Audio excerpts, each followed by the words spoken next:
Welcome to Project Foodie. Hey guys, my name is Daniel Holzman. I'm the chef and owner of the Meatball Shop in New York City. I take after my grandmother. My grandmother was a huge fan of tiny balls. I didn't say it. And you have just selected my no-grill burger with bread and butter pickles. I love burgers. I eat burgers all year round, but I don't want to freeze my ass off grilling my burger on my terrace, so I like to cook my burger in a pan on the stove. A lot of restaurants cook burgers in a pan on the stove. I thought we could make pickles as well, which is fun because I love pickles. This whole meal should take about 30 minutes to cook. It's got 4 simple steps. Are you ready to get started? So the first thing we need to do before we start cooking is gather all of our ingredients and all the tools we're going to need to cook with. In a professional kitchen, we call that mise en place, having everything sensibly laid out. For the no-grill burger with bread and butter pickles, you're going to need the following tools. Cutting board and a knife handy. We have a liquid measuring cup. We have a spatula for flipping our burger. A cast iron pan or a heavy bottomed saute pan for cooking our burgers. A pot for heating up our pickling liquid. A large mixing bowl that you'll want to fill with ice. A butter knife for saucing the buns. Assorted spoons for tasting our food, cooking with, stirring. A slotted spoon. A small baking sheet. I have measuring cups. Measuring spoons. And for the burger and pickles, you're gonna need the following ingredients. 80% lean ground beef. I like to use 80% ground beef because it's got a good amount of fat, which is gonna produce a really moist burger. Red onions. I like to use red onions when I'm eating them raw because they're really sweet. Lettuce. Romaine or green leaf lettuce are really crunchy, make a delicious burger. A ripe beefsteak tomato. Heirloom tomatoes are amazing. There's so many great tomatoes in the market, but for me, I want to sink my teeth into a thick slice of beefsteak tomato. Kosher salt. I love kosher salt for a burger because it's a little bit more coarse grain, and I can really kind of taste the crunch of the salt on the meat as I'm eating it. A white onion. There are 3 main types of onions: red onions, white onions, and yellow Spanish onions that I find in the market. I love white onions for pickling. They have a really neutral flavor and they're not terribly spicy. Mustard seeds, when you boil them in water and you don't mash them, have a really great texture. They pop, almost like little tiny berries of mustardy caviar. Turmeric. Turmeric is such a great ingredient because it stains everything this bright orange yellow color. We're gonna see it as soon as we boil the water. Celery seeds. I have granulated cane sugar. I'm gonna be making a pickle that is half sweet, half sour. Any kind of sugar will work. White distilled vinegar. Olive oil. I only use Hellmann's mayonnaise and Heinz ketchup. All right, it's a burger. Don't put any of that fancy crap on my burger. I want Hellmann's mayonnaise and Heinz ketchup. Cheddar cheese, or whatever cheese you like to melt on your cheeseburger. Hothouse cucumbers. There are a lot of different types of cucumbers. I love hothouse cucumbers because they're really consistent. They have tender seeds. And then whatever type of bun you want to put your hamburger on. I love potato buns. Potato buns are really sweet and really soft. I like to sink my teeth into like a really soft, sweet pair of buns. So this recipe has 4 simple steps. For step 1, I want to make my pickles. We're going to cut the cucumbers, cut the onions, boil the pickling liquid, and pour it over the top to cool. Step 2, we're gonna make and season our burger patties. Step 3, we are going to cook our burgers and cut all the vegetables. And for step 4, we wanna toast our buns, melt our cheese, build and eat our burgers. This cook-along system is based on the way that I train cooks in my restaurants. We cook everything together. So I'm gonna be here with you for every second of the process until your meal hits the plate. Feel free to hit pause, rewind, or slow it down whenever you need to. Let's get started with step number 1, making our pickles. First and foremost, I'm gonna get my pickling liquid going. Got a small pot filled with water, about halfway.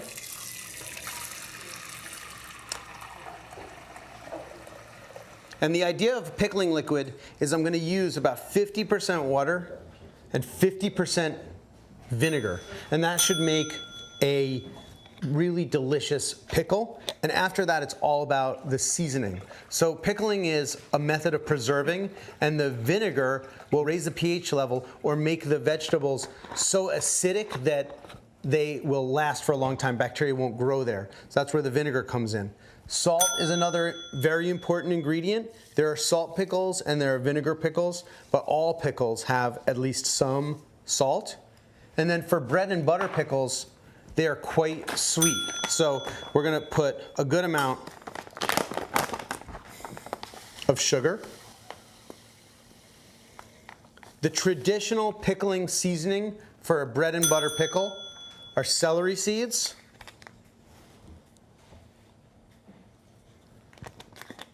turmeric, which is what gives it that beautiful, bright, yellow, golden color, and mustard seeds. So once we have all the ingredients in our water, we're just gonna put this on the fire, bring it up to a simmer over a high heat. Turmeric is a root, comes from Southeast Asia. They dry it and then they grind it, and it stains everything this beautiful bright orange color. If I wanted to make pickles and I had all day long, a couple of weeks, what I would do is I would just boil everything together, cool it, pack it all in the can, and let it sit. But I want these to be ready pretty quickly, so what we can do is slice our onions. And for this, I'm gonna slice the tops and the bottoms completely off. I'm gonna cut them in half, peel any of the skin off, and then just cut thin rings of onion.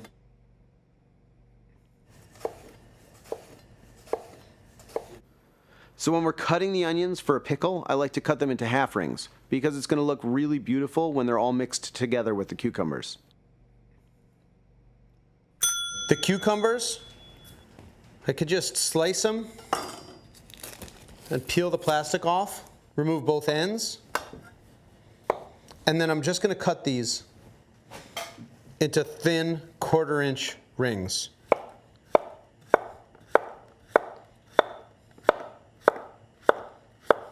Cucumbers are a really fun ingredient to practice your chopping skills because they're super soft. You can cut them really quickly.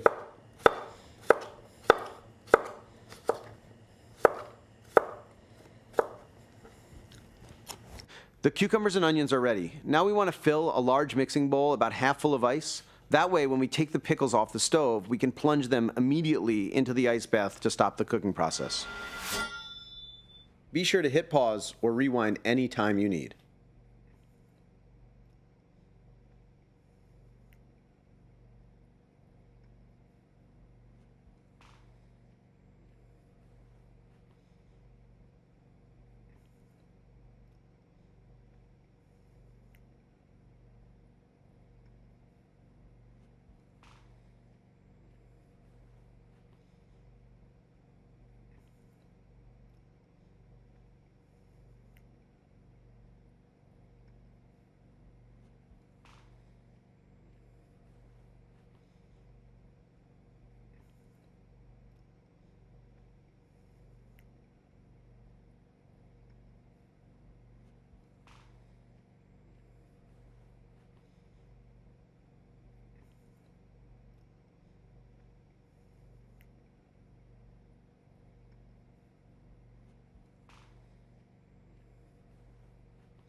So we have our cucumbers and our onions.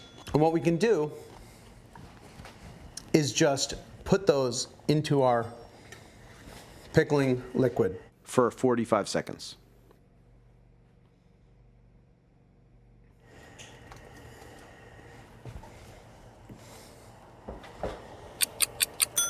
Give all the ingredients a little stir.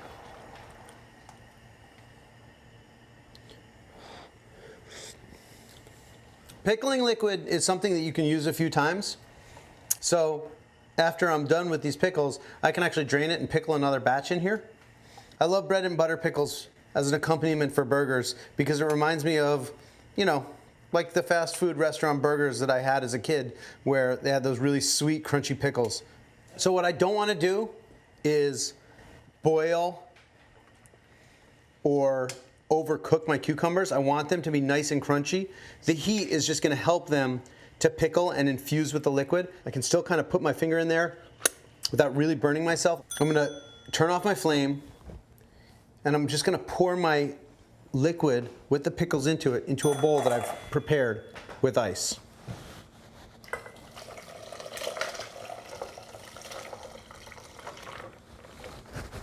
The ice is going to cool the liquid really quickly, stopping everything from cooking and making sure that my pickles stay nice and crispy. It's really important to cool it down quickly because if the onions and cucumbers remain in the hot liquid, they'll cook and be really soft. And we want nice, crunchy pickles. The point of cooking them is just to heat it up and help the vinegar and salt infuse and make them pickle really quickly. But I can tell that these are still really nice and crunchy.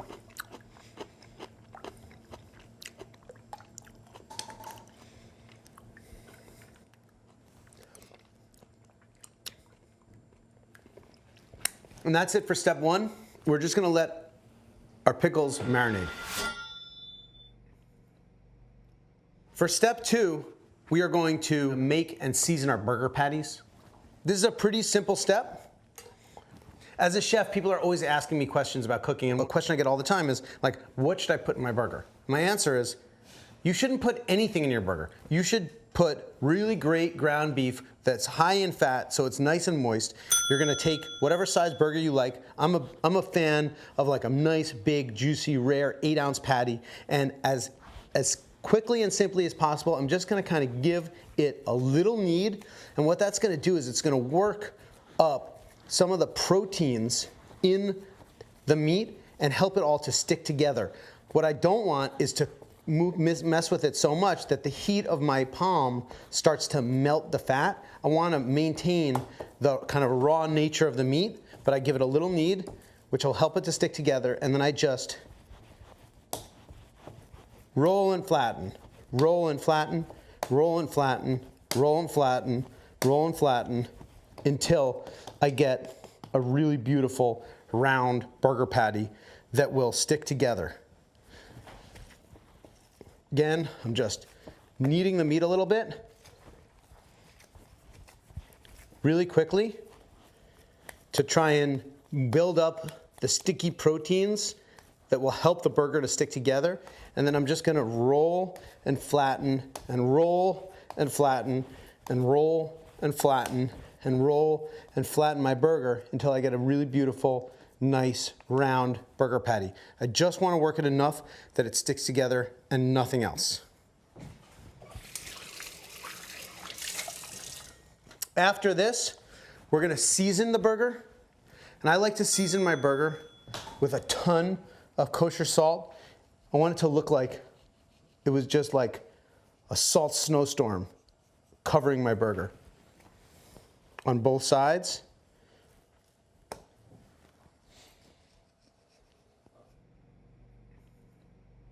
The reason I sprinkle the salt from so high is it helps it to rain evenly down.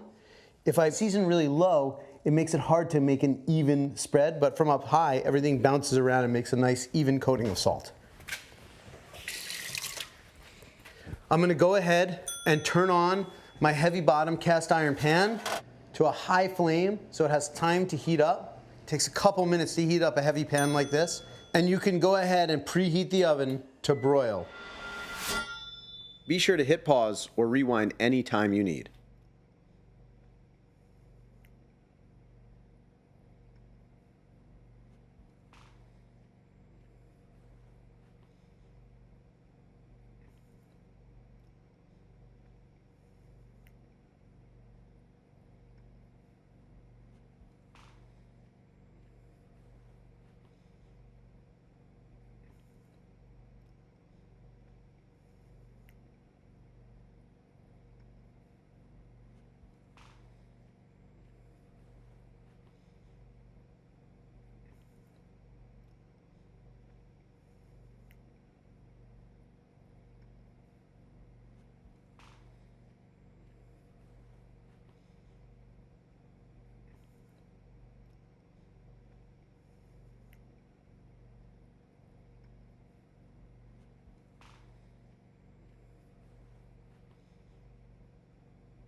And that's step 2.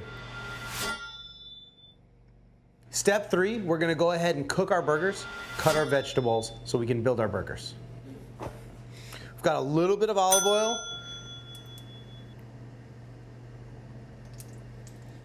Just enough to coat the bottom of the band so the burgers don't stick.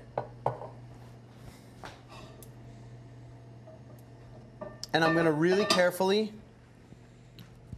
lower my burgers down into the pan, letting them drop away from myself so that if any oil splatters, it doesn't splatter towards me. I can see that my oil is really hot because it's beginning to smoke. I just gently lower my patty down away from myself, right into the pan. For 4 minutes. And while that's cooking, I can take a second to clean up my station.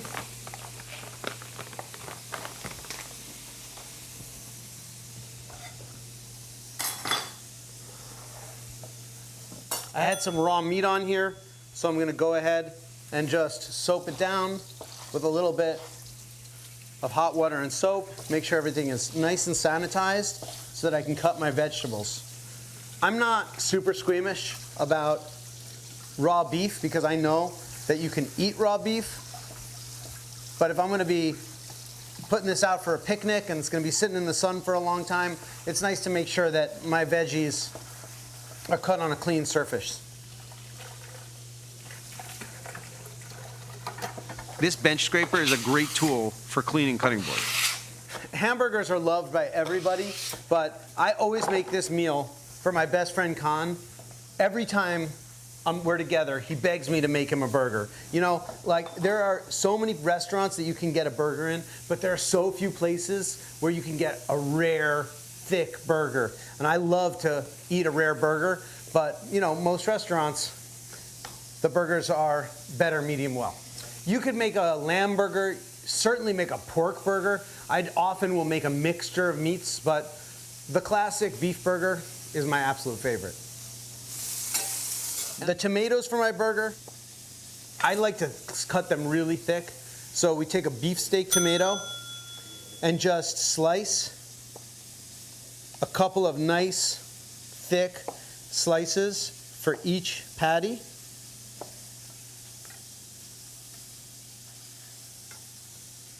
A red onion. I peel it, leaving the whole thing round. So I just take one little slice out, and you can give it a peel. I love raw onion. Some people don't prefer red onion raw, so if you're serving a lot of people burgers, I often keep the onions on the side. And I think it's nice to cut them a little bit thinner.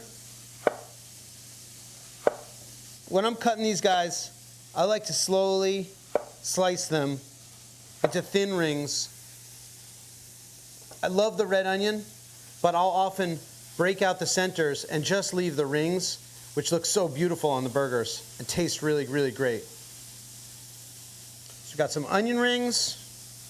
We've our tomato, ketchup and mayonnaise at the ready. A few pieces of romaine lettuce, which are going to give the burgers that like moist crunch that's so delicious.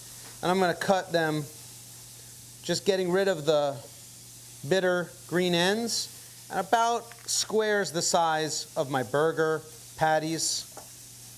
We're going to cook these patties for 20 seconds.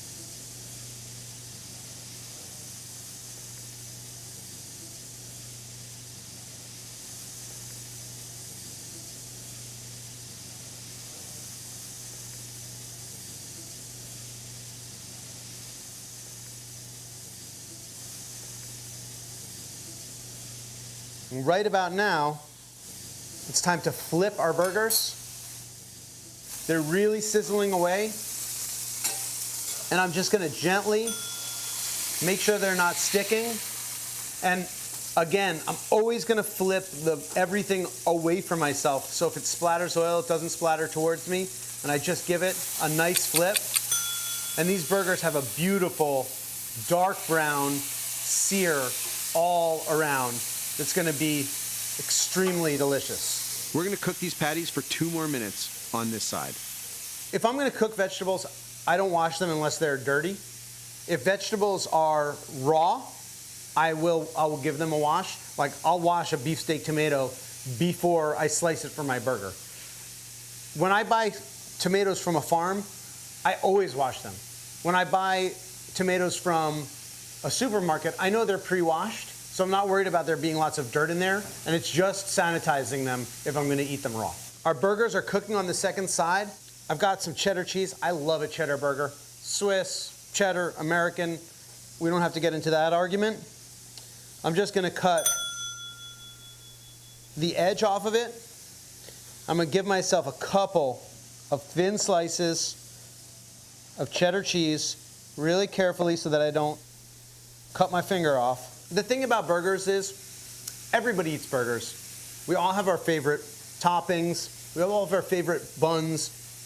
The fun part about it is, provided you know how to cook it properly, it's figuring out what you want to put on it. And I like to put out a burger bar for a party. I'll put lots of different toppings and accoutrements on there and then let my guests choose. In this case, I get to make the burger just for myself. So I'm going to keep it simple, the way I like it, with lettuce, tomato, and a delicious red onion.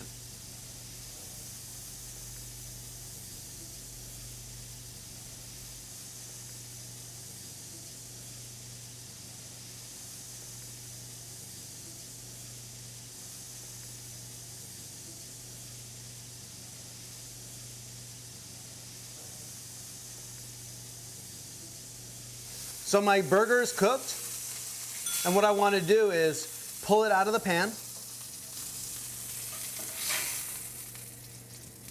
and I'm going to put it on this baking dish, turn my frying pan off,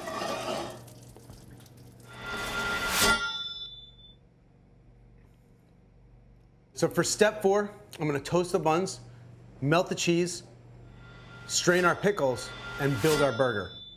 I'm just going to open these up and lay them down to toast. And I'm going to put slices of cheddar cheese on the actual burger patties.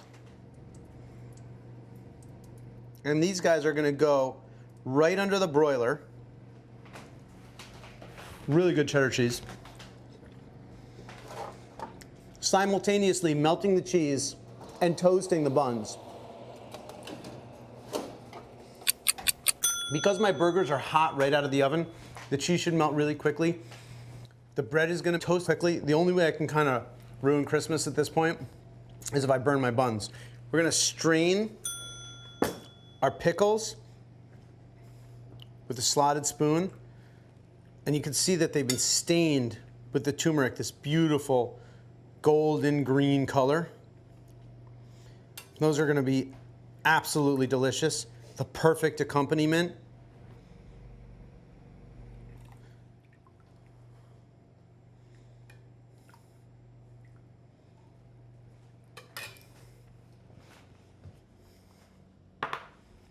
And then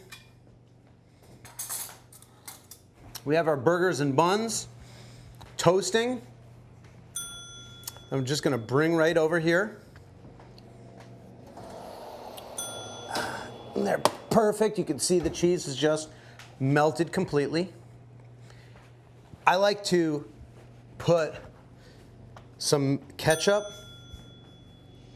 right onto the top bun. Everybody loves ketchup on their burger. The secret ingredient that makes all delicious restaurant burgers amazing is the mayonnaise on the bottom bun. Just gonna add a layer of fat that will both moisten your tongue when you're eating a bite, but also it creates a moisture barrier so that as the juicy burger and the tomato juices drip down, it doesn't make your bun super soggy. My burger patties get layered right on top, so you can just grab your spatula, put your burger right on that mayonnaised lower bun. And then whatever ingredients you like, in our case, we've got a couple of slices of tomato, a couple of slices of raw onion ring, and a few pieces of our crunchy romaine lettuce. Right over the top. Bun. And prepare yourself, people, for one of the most perfectly delicious hamburgers you have ever sunk your teeth into. There's an absolute science to the way you layer your burger. I always start with my bun, a layer of mayonnaise as a moisture barrier, cheese, tomatoes on top, onions, then lettuce, then ketchup. There are people that put the ketchup on top of the burger and they ruin Christmas because when you go to take a bite, everything slides off. You need to layer, this is a science. You know what I'm saying? This is not art. There's a proper method. We have our rare burgers with cheddar cheese, cooked in a pan. My favorite accoutrement, classic, lettuce, tomato, onions, and bread and butter pickles. I'm like shaking, I'm so excited. Look at my hand. You see that? That's me as my mouth waters uncontrollably and I want to take a bite. Okay.